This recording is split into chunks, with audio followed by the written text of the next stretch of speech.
Rotate कर सकते हैं। एक बैरियर आएगा रोटेशन के बाद, वो बैरियर के बाद आपको उसके पीछे खड़े हो जाना है। पीछे खड़े होने के बाद ये हाथ कान के ठीक नीचे और उसका जो चिन्ह है वो आपके फोrearm बेसिकली जो लाइन अपने हाथ के ऊपर, जो लाइन के अपने हाथ पे, फिर उसके नीचे दूसरा हाथ उसको सपोर्ट देने के लिए ये दिया। अब आप उसको अंदर दबाइए। फिर से देखिए मेरा चेस्ट कहाँ पे है और मैं इसको दबा कहाँ पे रहा हूँ। कर्तन देख रहे हैं, एक आर्क क्रिएट कर रहा हूँ।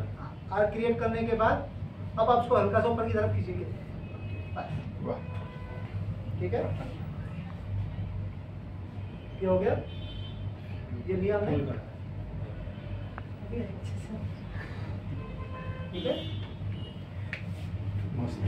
इसे देखिए एकदम